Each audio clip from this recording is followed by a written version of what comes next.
সারাদিনে মানুষ 2-3 বার করে কতবার খানা খায়। তো ভগবানকে যদি 1-2 বারে দেওয়া হয় তাহলে ভগবানও অনেকে খুশি হয়। তো এই যে আজ সকালবেলার রান্না বান্না, তো এই যে ভগবানকে ভোগ লাগিয়ে দেই। তো শুভ সকাল বন্ধুরা।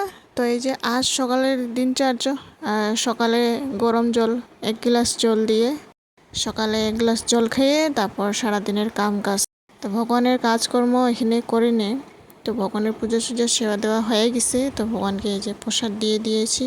প্রসাদ দেওয়ার পর এখন প্রসাদ পাবো, সকালের প্রসাদ পেয়ে এখন আবার দুপুরে রান্না বান্না। তো এই যে কচু নিয়ে এনেছিলাম, কচু আর ডান্টি কচু, শোলা কচু দিয়ে সুন্দর করে একটা সবজি করব।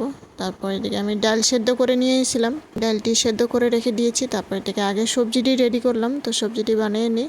তো এই সবজিটি কাটতেও অনেক সময় লাগে, তো সময়টা মানে রেডি করতে করতে তারপর মানে কোনো কিছু লাগে না, সবজি এমনিতেই মানে সামান্য একটু মশলা গুঁড়া দিয়ে হয়ে যায়, খুবই ভালো হয়।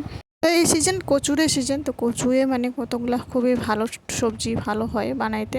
তো নারকেল কোড়া দিয়ে আর এদিকে বুট দিয়েও সুন্দর এটি সবজিটিও খুবই ভালো হয়।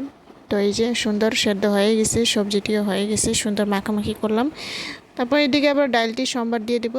গাজর ছিল, তারপর এদিকে আদা কুচি দিয়েছি, গাজর দিয়ে তেজপাতা দিয়ে কাঁচা লঙ্কা দিলাম, শুকনো লঙ্কা ছিল না।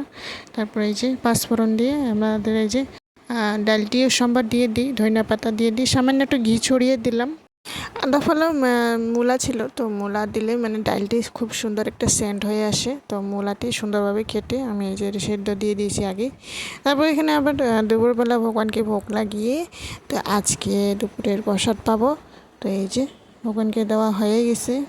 তো এই যে ডাল আর এদিকে কচু, শোলা কচুর সবজি, তারপর এদিকে আলু ভাজাও ছিল, লেবু দিয়েছি সাথে। তো এই যে আজকে দুপুরের মেনু। তো এগুলাই করলাম, বেশি কিছু করলাম না, যা ছিল তাই দিয়ে আজ দুপুরের মেনু। তো বন্ধুরা, ভিডিওটি কেমন হয়েছে অবশ্যই একটা লাইক, কমেন্ট, শেয়ার, সাবস্ক্রাইব করে জানাবেন। আশা করি নেক্সট ভিডিও দেখাবো। আজকের জন্য টাটা, বাই বাই।